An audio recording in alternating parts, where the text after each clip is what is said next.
Hi guys, it's Kendall Bonner here.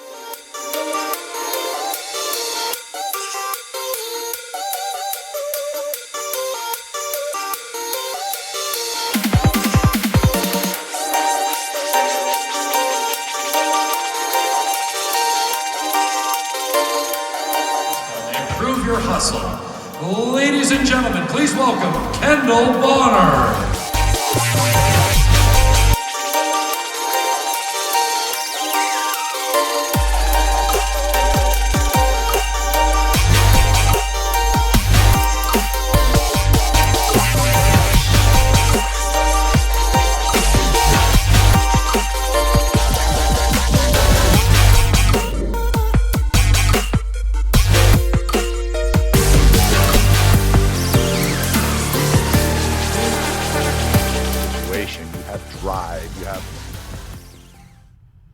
Hey guys, hello. I'm so excited to be here with you guys today. Welcome to my first live show on Improve Your Hustle for this beautiful, wonderful #Wednesday. So thank you. Please feel free to participate in the comments as we go through the event today. I have so much content to deliver, so I'm going to do my best to get this to you as quickly as possible. Before I go on, I just want to give a shout out to my son, Ben. He's the producer of that music. So super excited to share with you his talent as well. So today, why are you here? You are here because you want to become a video content and script building machine. Yes, and so because of that, we are going to just jump right into this. But as we do that, I want you to know that I know that so many people who are doing content these days are constantly questioning, what should I do first? Content, audience, etc. And the reason why today is my first live video and I chose to do it on content is because I believe that you need good content and the audience will follow, right? And that's what my next few weeks are going to be about as well, is how to build and grow that audience, right? So hopefully you have your workbook. If you haven't grabbed a workbook, go ahead. It's in the notes section of Improve Your Hustle. But of course, if you just have pen and paper and pad, that will work too. Now, a couple of quick little notes that I like to tell people about taking notes when I do these kinds of classes and trainings is in your notes, when you write something down that you want to save to do later, put a little checkbox by it, right? And so, yes, Carrie, the notes section, if you read the banner across, it's in Improve Your Hustle, my business page under the notes section. If you go to more, the drop down, it's down at the bottom. You go in there, there's a link to it. You can click that if you want to. But anyway, so use checkboxes, use highlighters, use stars so that when you go back through your notes later and try to remember all the stuff that you know you wanted to do, you have some little idea, you can focus your attention to those things, right? Now, I do want to say two more things before we jump into this 10 steps. Is one, I think a lot of these all these 10 steps will apply to podcasts as well. So if you are looking to get into podcasting, this content and this process will work for you also. And then last but not least, for being here, I have a thank you gift for you at the end. So please stay to the end if you can, or when you come back and watch the video on replay, make it to the end and it will tell you what you need to do to get your special gift, because I'm so grateful that you are with me today. Now, I don't need to tell you guys how important video is, right? Because you guys know this. Yes, we know how important video is. And so I want to say to you this. If you don't like to door knock, you need to digitally door knock. And if you don't want to make cold calls, you need to deepen digital relationships. Social media is a great place for you to grow your business with non-traditional methods. And so, today is about doing just that. So growing your business. So let's jump right into step one.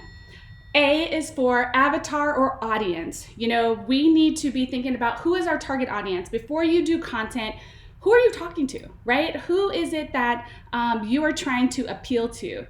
So we want to find our target audience, obviously without violating fair housing, right? But I'm going to give you at least 14 different audiences to help spark your imagination. So go ahead and write these down. You've got obviously your obvious buyers and sellers, right? But let's break that down further. We have first-time home buyers. We have VA or veterans. We have investors. We have that 55 and older community. We have luxury. We have farmland, acreage, multifamily. You even can go first responders or teachers, right? You can have these kinds of targeted audiences that you're after. We have multifamily, I think I said that one. You've got recruits, right? If you're a broker here on the channel today, you might be going after other agents, right? And those agents can be broken down into new licensees versus those mid-level producers or growth-oriented producers, and then your top producers. And then you have small business owners and loan officers, right? If that's your target audience, you need to identify who that is before you even record a single piece of content. So you've got to think about, now that you've identified your ideal avatar, right? Then you've got to think about what interests them. For example, buyers are not thinking about staging a home the way that a seller might, or luxury buyers and sellers are thinking about the market, and their interests are very different and concerns are very different than the traditional market, right? And then of course, the most important piece to this, the tagline I would want you to write down as it relates to avatar or target audience is message to market match. That's something I learned from John Cheplack, a real estate training coach. And that's the whole point of understanding who your audience is because your message has to match that market. It has to be focused on that appropriate audience. All right. So that is step one. You got to figure out your avatar. Step two, forum or platform, right? Like, where are you going to be posting your content?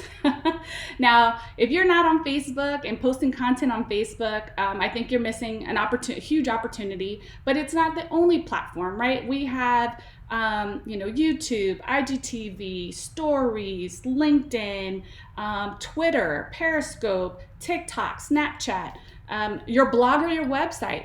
Oh, and then let's not forget on Facebook, you got your personal page or your business page and a group, right? So many of you are investing in all those different things, right? So, where do you start? I get that question a lot. It's like, Kendall, do I start on a business page or do I start on a personal page? You might be asking that question right now. And I would say this, if you're planning to go organic, I would focus on a personal page and following like the next few hashtag Wednesdays, because I'm going to show you how to organically build out an audience from your personal pages, and then you can strategically grow that and blend it into your professional page or your business page. But if you have a budget, then start on your business page, right? Go. You have so many more tools in your business page to utilize if you can do that, but they're just a little bit harder to grow organically, although I have learned some strategies on that I'm looking to share. So that'll probably be some future hashtag Wednesday content. So, but yeah, that's where I would start is, it's easier to start on your personal page and then eventually grow it into your business page. But if you have a little bit of money to invest and especially the time, then you can definitely start on your business page as well.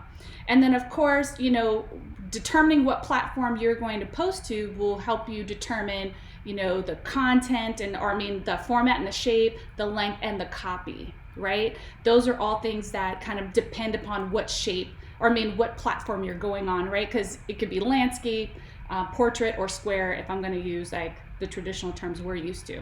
And then what is copy? A lot of people are like, what's copy, Kendall? Copy is all the words before or under your picture, basically, that people are going to read over your video to determine if it's worth following or not, right? And don't forget, if you have questions, post them in the comments. I'll do my best to answer them as we're going along here because we are live. But I'm excited to be here, and so, but I'll just keep going and going. So slow me down if you need me to, because I'm talking fast. Next up is length. How long does your video need to be, right? So you need to determine that before you produce it, right?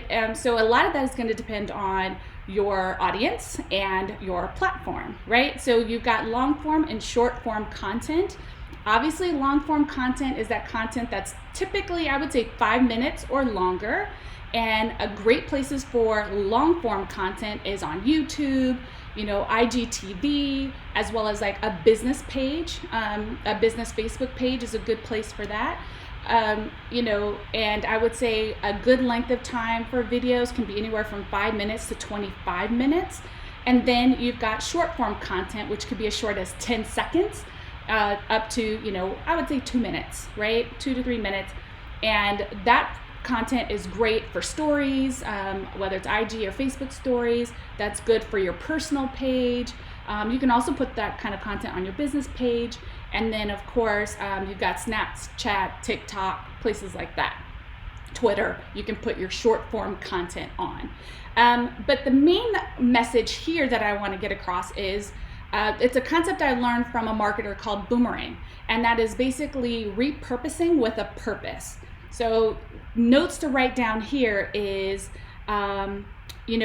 record a longer form video, and you could put that on your YouTube or your business page, your Facebook business page, and then edit that down to little videos, like 1 or 2 minute videos that you then post to the other platforms and or share again on those same, on your Facebook business page. I would not put 1 minute videos on YouTube. YouTube wants people to stay there, so I think that would be a waste. But that's a great way to draw people to your YouTube channel, is by putting that repurposed content on there. And then the other thing too to think about under repurposing with a purpose is reposting and or re-recording that same content. I've heard from a lot of top marketers that they will reuse the same content over and over again because it's evergreen, meaning it's still good, it's still relevant years after it's been recorded. And so don't feel like you have to come up with a million new pieces of content every single day, right? Or every time that you want to post a video. So repurpose with a purpose with Boomerang content, right?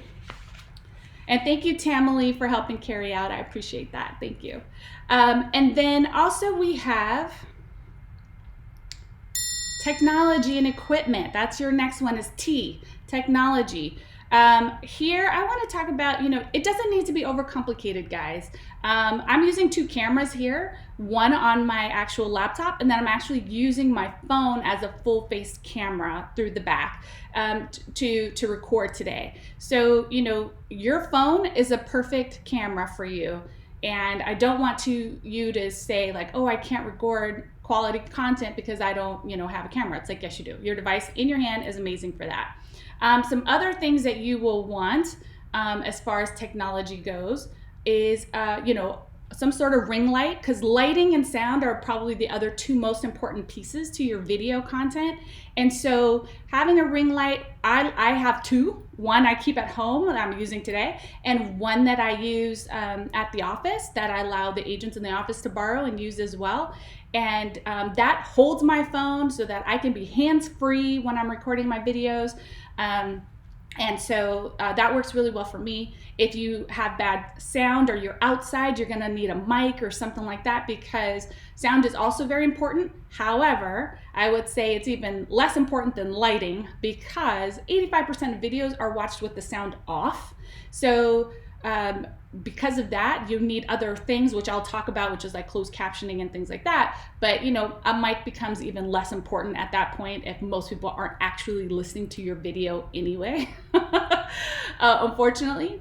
But I love that using a ring light has really, really helped me. Now, if you're gonna be stable, a ring light works great. If you're gonna move around, you want like a gimbal or something like that, right? Something that you can hold, that holds the phone steady, because many of us are not like trained. Like I know Sue Pinky Benson, she is like good at holding that camera. She talks about how she can do that. Most of us are not capable of doing that very well. So you just want to have a gimbal or something, or a selfie stick. Again, trying to remove the barriers of entry, but use something like that. The other things as you escalate in your content, you're going to want stuff like B-roll and music, and even like staging and shot making. And so what I was going to say real quick about B-roll is, if you don't know what B-roll is the like the space in between, right? It's the extra shots, the camera work. It's like the photos and things, kind of like what I use to create the little intro video. So Arlene asked us, let's put it on the screen. Is it okay to post the same content or video on multiple social media pages, or should we change it up for each page? I think it's a great question. I think that one of the things you can do, if it's not too difficult, is switch it up. Like, I use an app that allows me to, I record one video and then reshape it 3 times. And I'll share that asset with you towards the, pretty soon actually. And, but I would say this, in the beginning, to remove the barriers of entry, yes, share it everywhere, because a lot of times different people are in different platforms. And some people are going to see it on one platform and not the other. So I would say yes, in the beginning, definitely. As you get more sophisticated, then you can switch it up. But I have had great success posting similar content across platforms and getting different audiences on the different platforms. So great question. Thank you, Arlene.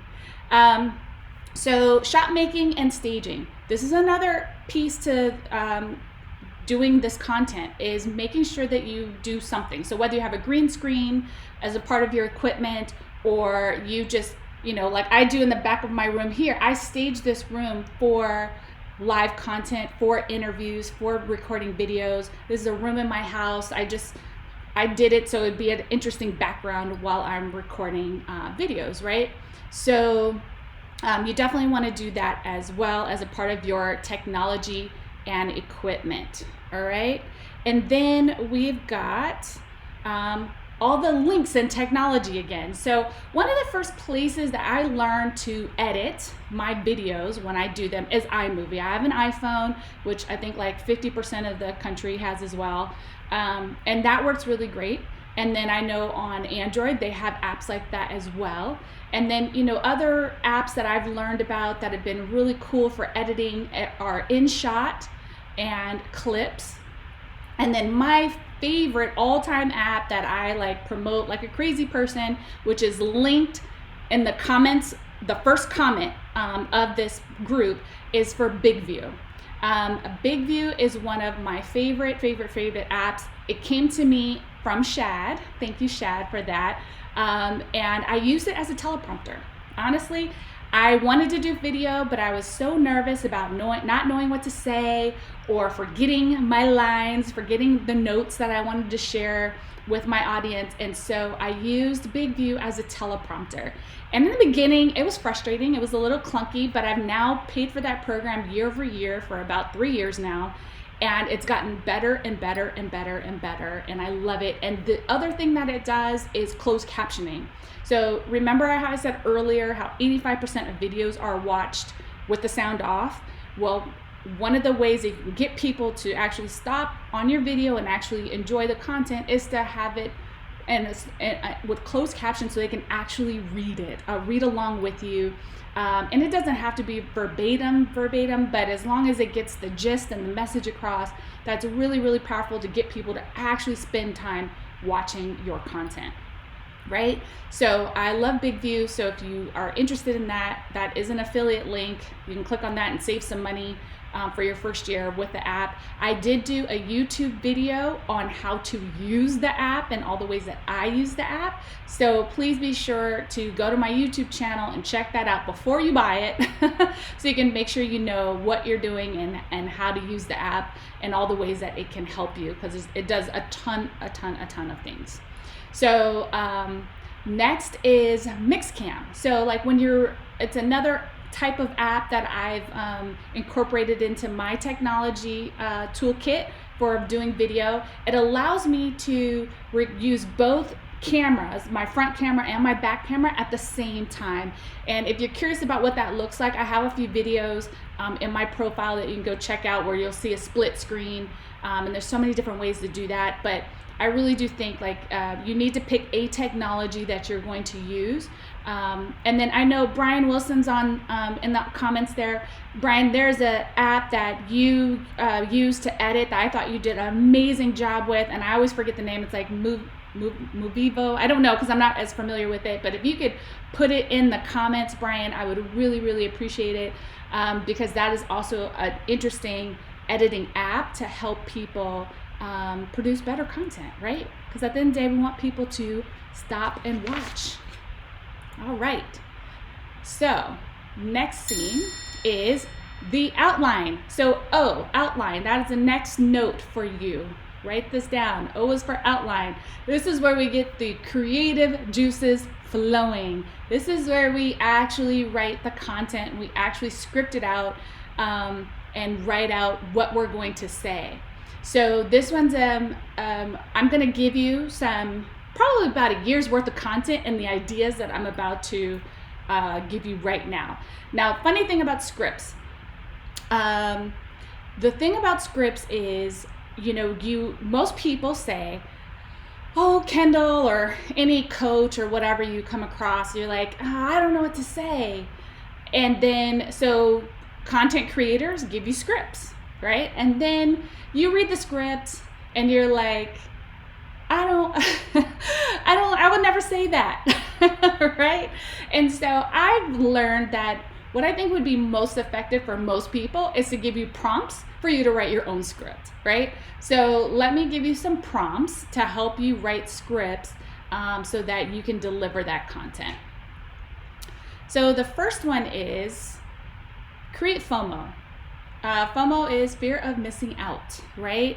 And Sina, I see your comment. I'm going to get to that a little bit later, but that is a great question, and I'm going to get to that. But create FOMO. Fear of missing out is a powerful tool to get people interested in your content. So, you know, this is usually list and tips. So this is prompt number 1, FOMO, list, and tips. And Brian gave us that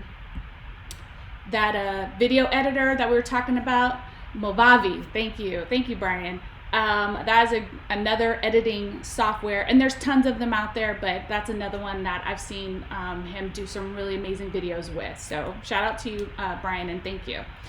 But back to FOMO, you know, here are, you know, write these down. These are good examples of video content that you could be doing. You know, I'm going to tell you this, list and tips need to come in this order, either 1, 3, 5, 7, or 10. Not 2, not 4, not 6, not 8. Do not do 8 tips, okay? Do 7 tips, do 10 tips, do 5. You know, things like that. Do lists of those numbers. Those other numbers just don't work. They're gonna fall flat. So hit them up with that one thing, or those 3 things, or those 5 things that you want people to know. So like, for example, you know, I had here 3 questions your agent can't answer and why. Maybe one of those things that you're talking about is, you know, for example, fair housing is a problem, right? Like I did a video on it a long time ago about how easy it is to violate fair housing. And a lot of times agents talk about things naturally, right? As a human being, normally, that they would talk to about any other person in conversation. But in reality, because of your license, it makes it not legal for you to share that type of stuff or to say those kinds of things. For example, when you're talking about a good neighborhood, right? Things like that. Like, you're not allowed to talk about those things like that. So a normal conversation seems fine, but as real estate professionals, because you're a licensee now, you're not allowed to talk about those things. So that is something that you could educate a consumer on, you know, to help them identify a good agent versus one that doesn't remember the rules, for example. All right. So, and then if you're recruiting, like I did last week's hashtag Wednesday, I believe was like the 7 steps to success. And of course I turned it into an acronym because that's what I do. But, you know, that is a 7-step process, right? So things like that.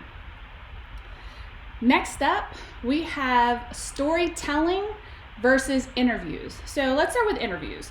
Interviews is a very, very, very powerful opportunity for you to do video content that is less focused on you per se, right? And you developing content and coming up with ideas.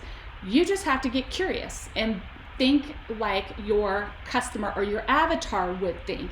What kinds of questions would they have? And there are so many opportunities for interviews. So let me give you some examples. You could do experts. You can do community leaders. You can do vendors. You can interview past clients. And you can interview global colleagues, right? Like maybe that there's some people here that want to invest in Europe versus here or somewhere else, in the islands, and bring in someone who sells properties in the islands and interview them, and then maybe that'll outreach to buyers here that want to invest in places like Costa Rica, for example, right? I've seen that. But let's think about like experts and vendors, because I think sometimes you guys need some examples. So I wrote some down. Obviously, you have title, mortgage, and home inspectors, right? Those are the easy gimmies. But let's beyond that, you have appraisers, right? People are curious about how things are appraising right now and why. Roof contractors, right? Roofers, AC vendors. Septic and land use, for people who are thinking about investing in vacant land, like do some, you can interview developers, for example, stagers, interior decorators, that might appeal to some luxury buyers and sellers, right? DIYs, there's so many ideas out there about what you can be interviewing others about to help build content, quality content that your ideal avatar would be interested in, right? And then next we have story selling. So notice I said story selling, not storytelling. What's the difference, Kendall, right? So storytelling is a form of marketing that has been in existence since, we've been able to, even before we could communicate via words, we would draw stories in caves, right? But the difference between storytelling and story selling is you're challenging the listener to take some sort of action with story selling, right? You're not just sharing a story for the sake of the story. You're sharing the story in order to cause the listener to want to do something or make a decision or make a purchase or acquire or want to work with you, want to engage further with you, right? So that's the difference between storytelling and story selling. And so, what are some examples of story selling? Well, share the challenges. Talk about how you worked with the customer who was in a multiple offer situation and what were the strategy and tips that you gave that buyer to win that contract, right? Or if you're a listing agent and you're sharing the challenges of a home inspection and repairs and negotiating that, and how are you able to create a win for the seller? So talk about the wins, the challenges, the experiences. Testimonials are another great story to tell. And so, we need to get better at sharing that. Also, get testimonials for your vendors. Talk about how great your title partner is and your lender partner, or the home inspector that you use. Give them testimonials as well. So that's even separate and apart from the actual interviews. Sounding good? Are you guys getting some ideas? Am I getting the juices flowing, hopefully? And then next we have, more prompts here. We have Q&A and FAQs versus edu marketing. So I'm going to start at the bottom here with Q&A and FAQ. Basically, the question and answer. You can do tons of videos about questions. You are constantly being asked every single day that you work with the customer a question. And you will find, even as I ask you guys, do you have questions for me? Most of you are not going to want to ask them, but you're probably all having the same questions, right? I mean, like typically if you have it, probably 100 other people have it as well. And so you'll find there's a lot of commonalities there. So get in there, and one of the ways you can find, so let's say you can't think of questions, I want you to not think about the past if that's too of a struggle.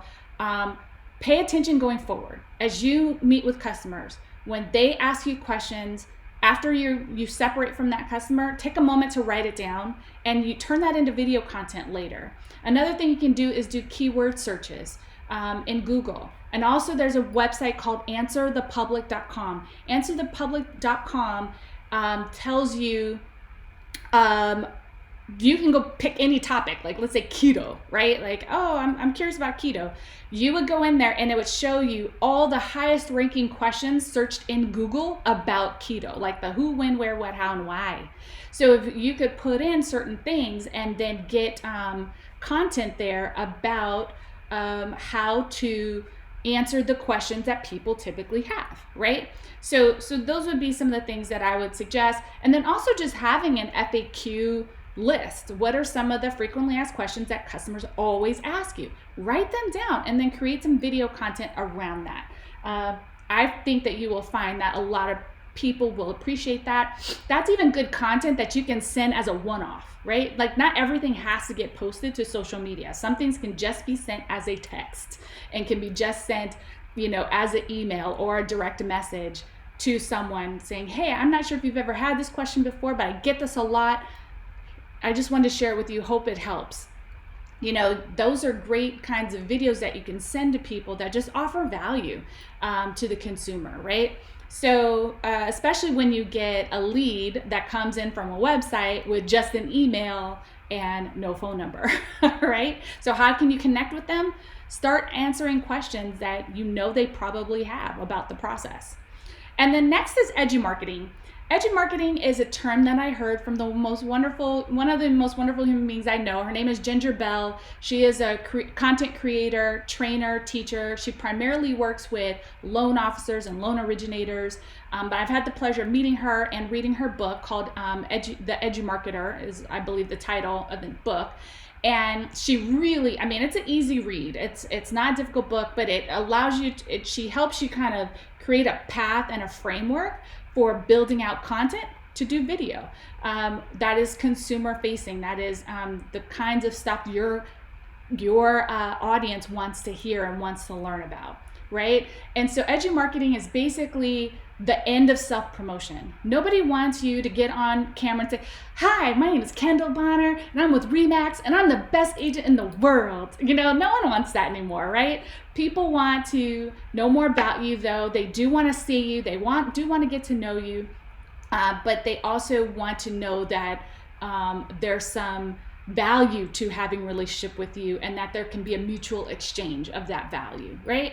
So edu-marketing is about these three ideas: learn, unlearn, and relearn, right? It's a powerful concept. There's a great example of that think about the hashtag. So it used to be the number sign, then it was pound, and now it's hashtag.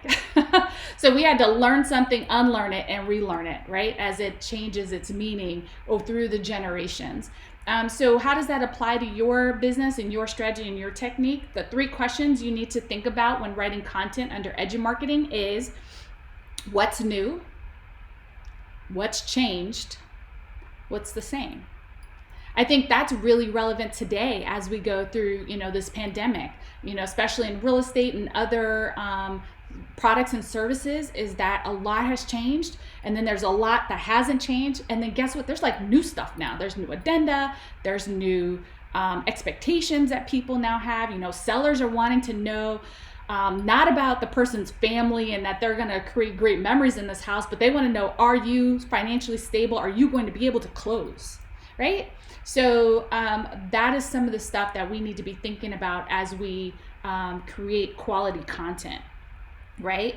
And it's opportunity too with all this stuff, whether you're doing the interviews, the edu-marketing, the FAQs, and all of that, is you get to have fun and learn some stuff too, right? Hopefully. Next up, number 6, real. Let's be real. Let's get realistic. Let's be real, people. You really need to be authentic in your content creation and in your recording and in giving information out, and it's about progress, not perfection. You know, Shad is always drilling that into me, and I have a hard time with that because I'm a perfectionist. And you know, I don't know if you saw my story this morning, but when I was going through my notes, something said to me, you know, your imperfection, Kendall, is your connection.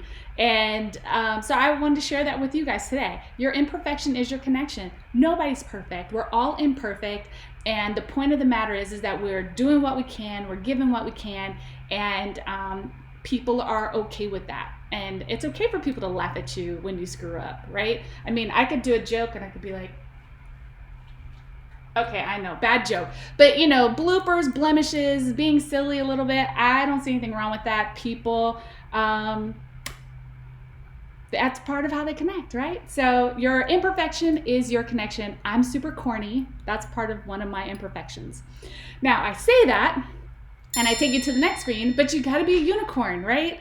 So while I'm telling you to be authentic, you also have to be unique. And I think this is the hardest one. This is the hardest one for people to come up with, and for people to, you know, find and self-discover about themselves, is being unique and having that, because you need your unicorn to that avatar.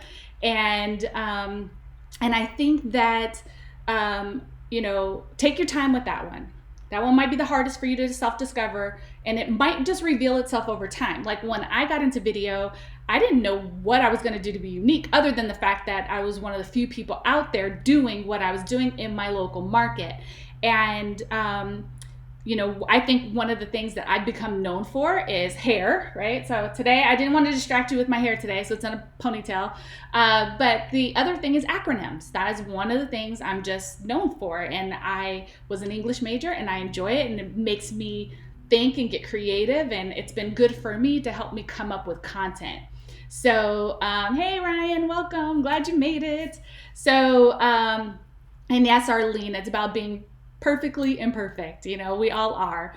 But anyway, so what is your uniqueness? How are you going to be a unicorn in your marketplace, right? So now, again, it's about being authentic and unique, but not gimmicky, right? So if you're going to use humor and stuff like that, that is great. You just don't want to be gimmicky. I think that will kind of take away from your authenticity and your realness when you're not, you know, when you're not pouring into, not being you and not being real.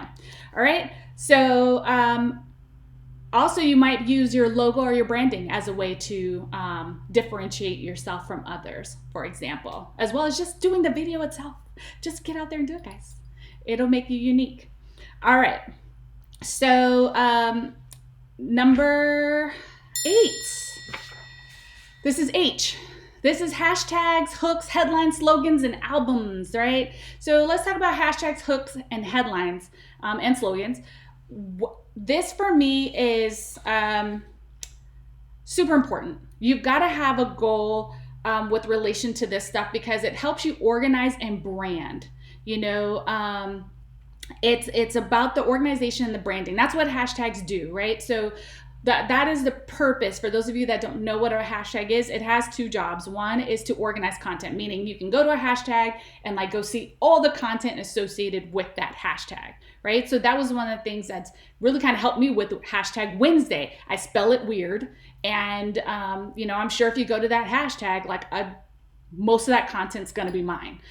So it's a way to organize, but it's also a way to brand yourself. And I think that's really, really, really important. I love you. Thank you, Ryan. So I want to say that, you know, you want to find a good hashtag or a good headline, a good hook to go with your content, and or a slogan. You know, mine is about improve your hustle. I have words like IntelliKey, and these are things that differentiate me and my content from other people. I won't even say competitors, just my colleagues, right? And so I think that you need to create episodic and binge-worthy content, and hashtags and albums, for example, allow you to do that and to create that. So I want to show you guys real quick an example of albums. So I did a video on this last week. So basically where we are is my Facebook page. And it's like, if you go on my Facebook page and you were looking for, Kendall, what's this hashtag Wednesday stuff you're talking about? You see all this content. It's overwhelming. You're like, I can't find anything. But if you go into albums and you find that album, guess what? Now someone can find all the hashtag Wednesday videos that I've done over the last year and a half. And that's all that they're seeing. So they're not being distracted by everything else. And so I think this is a powerful opportunity and tool for you to create albums around your avatar, so that, and then you can have a link right there at the top that you copy out and send out to them, right? So I think that's a really, really, really powerful tool that you can use to organize your content and keep it branded. And number 9, step 9, is events. You need to treat your videos like an event. Like there is, and you need to calendar it. And you need to determine, are you gonna do it every day, every week, every month? Have a schedule for it, and determine when will you post and how often, and then be consistent with that, right? So, that is definitely one of the things that I think is probably one of the most important steps, is determining when you're going to post and how often, and being consistent, because you want your audience to want to come back and see you and come back to enjoy your content. Like, for example, if you're watching Grey's Anatomy and on Monday night, and then you go the next Monday, it leaves on a cliffhanger, or you thought it was really good, and you go back and it's like, wait, there's not another episode. I think that's why Netflix is doing so well right now, and programs like Prime, is because we get to binge on the things that we're interested in. It's why YouTube does amazing, and why it's such a highly used search engine, because I binge on, when I want to learn something, I go in there and binge on all the different people that are going to teach me all the things that I feel like I need to know about something, like putting on this show. Hopefully you guys are enjoying it, by the way. And so that would be it with event. And then step 10 is map. You need a map. So let me tell you what a map is. A map is a marketing action plan. You like that, huh? An acronym inside of an acronym. Are you mad at me yet? I would be mad at me a little bit, but hey, I want you to remember this stuff. So we've got the marketing action plan. Now your map has 3 questions that you need to answer. So I don't have anything. You got to listen to me and write these down. The first question you have to ask yourself when you're thinking about your map is, are you going to go live, or are you going to pre-record? That's question 1. Write that down. Live or pre-record. The second question to your map is, are you going to market pre-production or in post-production? The reason why you have to ask the first question first is because that answers the second question. I believe if you're going to go live, you need to do a lot of pre-production marketing, because otherwise, what's the point? You want people here on the day that you show up. As opposed to if you pre-record, then you're going to load your recording in, and then you're going to do the post-production marketing. Does that make sense? So, it's not that you're not going to do both, but you really, really, really want to do a lot of pre-production marketing when you go live, because you want people here. And then, as opposed to, if I just went live today and didn't tell anyone, I'd be talking to an audience of 1 myself, right? I mean, that's typically what happens. But because I've done all the steps that I did, I actually have an audience here today. As well as hopefully an audience in the recording. But, it was about getting you guys here live so we can have some interaction and I can answer some questions, right? And then it's about post-production marketing when you have a pre-recorded video that you load in, right? And then we've got the third question as part of your map is, are you going to go organic or paid? Right? Because you have those options. You can go organic and not spend any money, and it's mostly time, or you can spend a little money and pay to have your content put in front of the appropriate audience, right? So let's talk about organic a little bit, because I think that's the harder one of the two.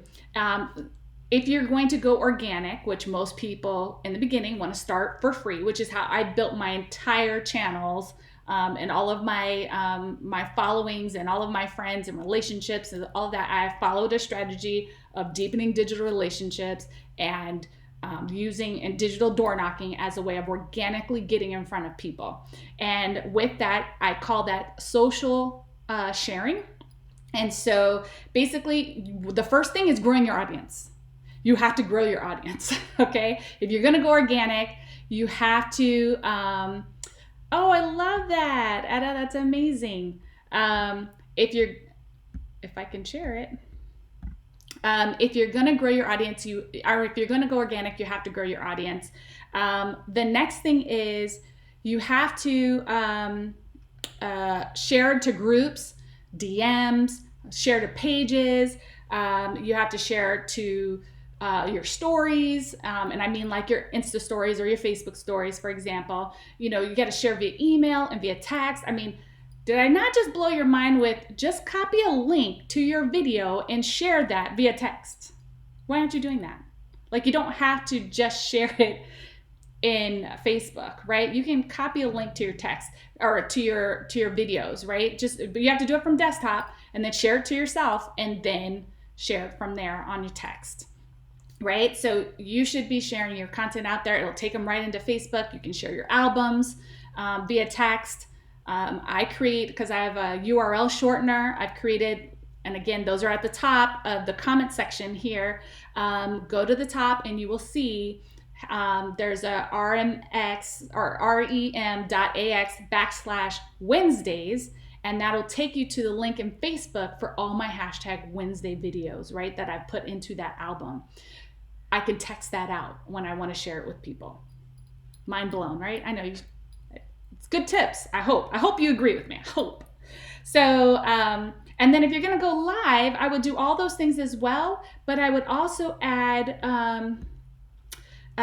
creating events and doing countdowns, right? If you're not doing events and creating countdowns as it relates to your lives, again, I think you're missing opportunities, because one of the things is people just want to be reminded that you're going live and that they want to see your content, all right? So now if you're going to go ads, now that is not my specialty yet. I'm still messing around with that to see what I want to do with that. But if you have ads, these are basically where you're going to go into Facebook Creator Studio and you're going to create ads and promotions, and you're going to boost your post. And again, you have to do that from a business page. And I'm not sure if you can do that. You might be able to do that in a group, but I'm not sure. I've not tried in a group, but definitely from a Facebook business page. You can do that in Facebook as well as in Instagram, for example. You can also do that in YouTube as well. One of the places right now that is very available for inexpensive marketing organically is also LinkedIn. Not my preferred platform, but I know that is a place marketers are spending a lot of time as an opportunity and a way to connect with other professionals. All right. And then as also when you were spending money to promote your content on your map, if you're going to invest money, other programs that you might be interested in are BombBomb and LiveLeap, right? If you're going to go live, there's a handful of you maybe that got text messages today. Did anybody get a text message? I don't know, raise your hand. If you got a text message today reminding you of my #Wednesday, I use the program in order to do that. I did spend a little money because I was testing it. So if it worked, let me know. That's super awesome. So, all right. So let's kind of put this all in perspective. Let's let's put a conclusion on these 10 steps that I've generated for you today. Because I said, I want to make you a content and script building machine, but really, I was turning you into a chemist. Let me show.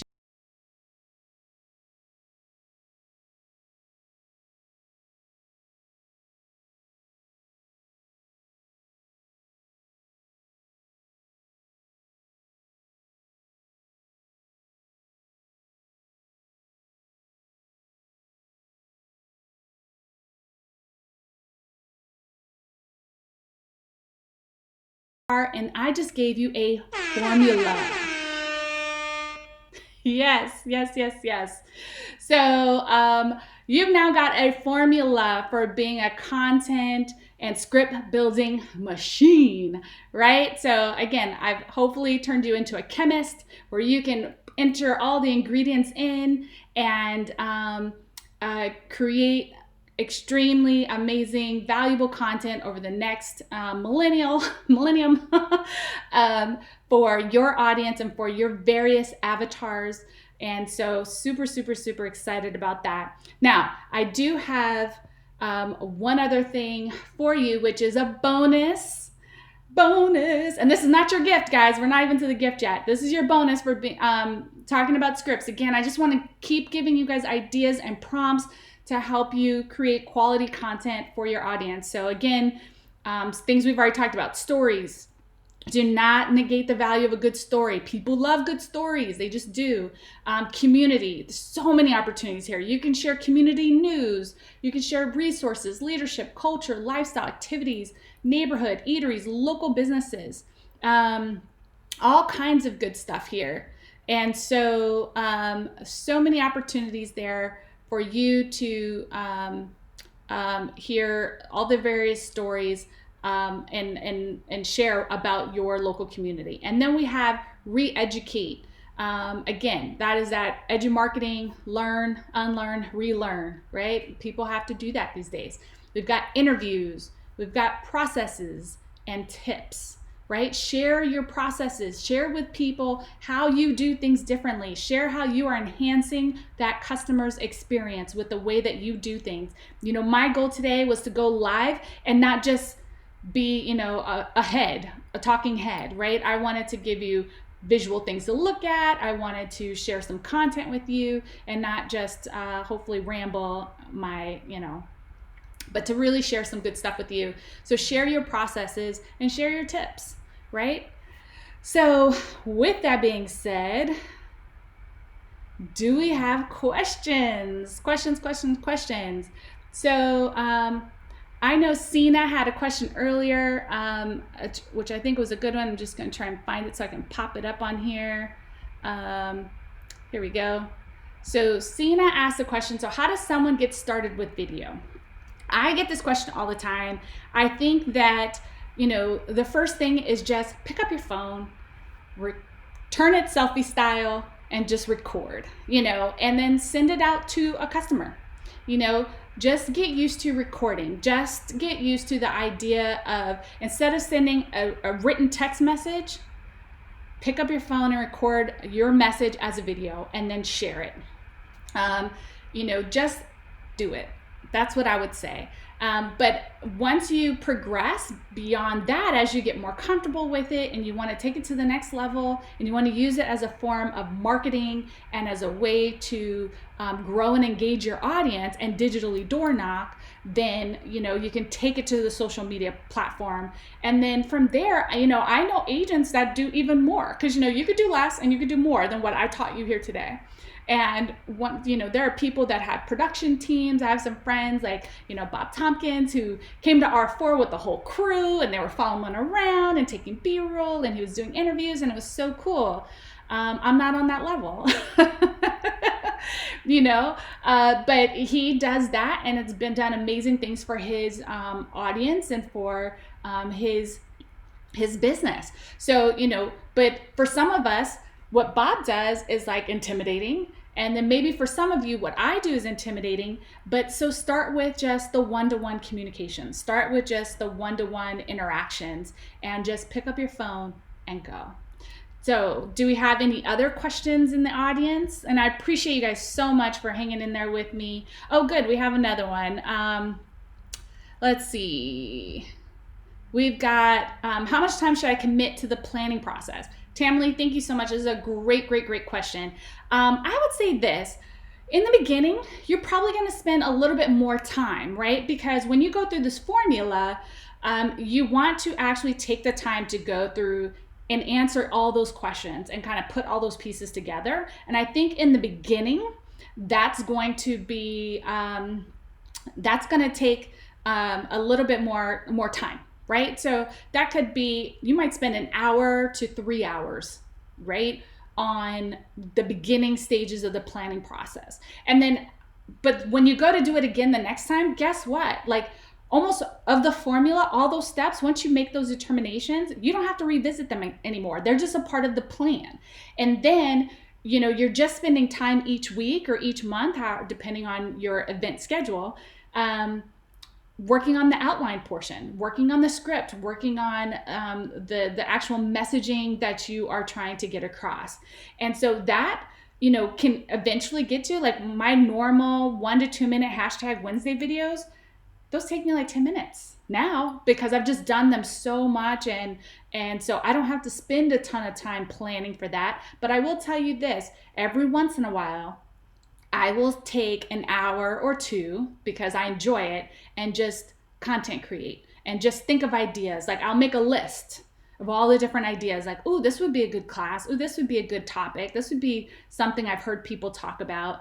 And so I think that is what, you know, it can get to over time. So in the beginning, I would say at least an hour. And then as you move forward, you might spend a bit more time. So are there any other questions that anyone else has for me today? I thank you so much, guys, for being with me today. Thank you for commenting and living in the comments with me.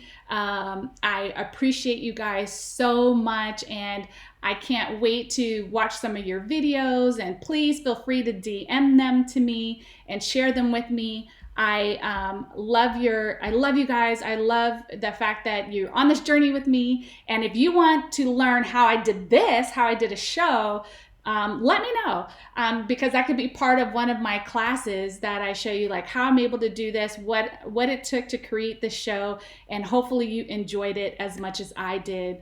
I thank you. And of course, are there any more questions, any other questions that you guys have? So, all right. So, any advice for someone that might overthink the whole process? Ooh, that's a good one. Trying to find my, my thing went away. Here we go. I'm trying to find my mouse so I can highlight your question, Arlene. Okay, Arlene asked, any advice for someone that might overthink the whole process? I think from the, we got to just get out of our own heads, you know? So don't think about it, just do it. How about that? Just start doing it and do it with people you trust. You know, hey, you want to do a video? Send it to me. You know, just get it done. I'm not going to critique you. I'm not going to be hard on you. I'm going to love on you, right? And it just takes that. Just do it, get it done, and enjoy the process. And then, Sina's got aside from the gimbal, could you recommend any other essential equipment for the go live videos? So when you're physically not so I take my ring light with me, Sina, when I've done videos like offsite. I take it apart in 2 pieces and then I pop my video, because I'm often recording my videos by myself. Like I don't have someone to record for me. So I don't want to hold it and I talk with my hands. So a gimbal would be hard for me. But there are other assets. I know that, you know, some of our people in the comments like Ryan Owens and Shad Boucher, I know you guys know some stuff because I don't really use a gimbal, but I take my ring light everywhere. But use a selfie stick. That's another thing. Selfie sticks are cheap and super affordable, and they're everywhere. All right. So any other questions before I wrap up? I'm looking for, thank you, everyone. I appreciate you. I love you guys, and I'm humbled. The one of the things I would love for you guys to do, other than what I ask you to do for this thank you gift that's coming right now in 5 seconds, is share this video. If you think this could help someone else, please share this with them. Invite them to #Wednesday's live show on Improve Your Hustle next week, where I'm going to talk to you guys about the 5 hidden places and the 5 best places to tap into finding your audience. All right. So next week we're going hopefully live, if I can work on my internet next week, and we're going to talk about the places to organically grow your audience. I've got some great tips on how you can do that. All right. I love you. Thank you guys so much. And hit me in the DMs if you have other questions, or, you can call me too. Bye.